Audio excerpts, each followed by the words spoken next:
नमस्कार शेतकरी बांधवांनो, आपण पाहत आहात अन्नदाता शेतकरी न्यूज.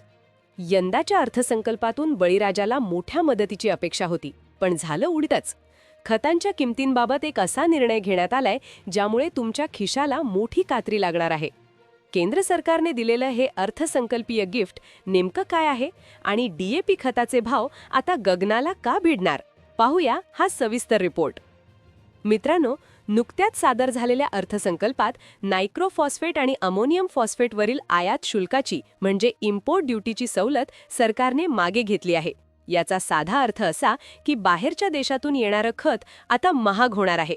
आधीच संकटात असलेल्या शेतकऱ्यासाठी ही बातमी म्हणजे दुष्काळात 13वा महिना ठरत आहे.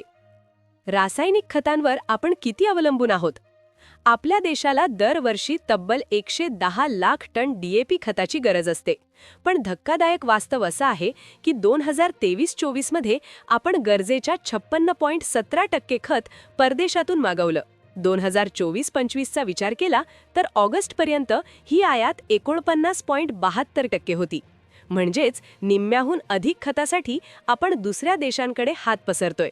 आता आयात कर वाढल्यामुळे या आयातीचा खर्च थेट तुमच्या आमच्या खताच्या गोणीवर वाढणार आहे. शेतकरी संघटनांचा असा आरोप आहे की सरकार एकीकडे शेतमालाची आयात करून देशांतर्गत भाव पाडते आणि दुसरीकडे खतांसारख्या गरजेच्या वस्तू महाग करते.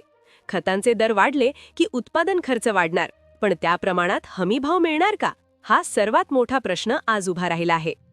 आता पुढे काय होणार? सरकारने ही करमाफी रद्द केल्यामुळे DAPच्या एका गोणीमागे मोठी दरवाढ होण्याची शक्यता तज्ज्ञांनी व्यक्त केली आहे. जर सरकारने खत कंपन्यांना मिळणारं अनुदान म्हणजे सबसिडी वाढवलं नाही तर ही दरवाढ थेट शेतकऱ्यांच्या पदरात पडणार आहे.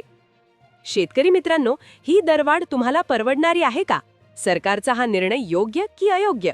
आम्हाला कमेंट्समध्ये नक्की कळवा. अशाच शेतीविषयक ताज्या बातम्यांसाठी पाहत रहा अन्नदाता शेतकरी न्यूज.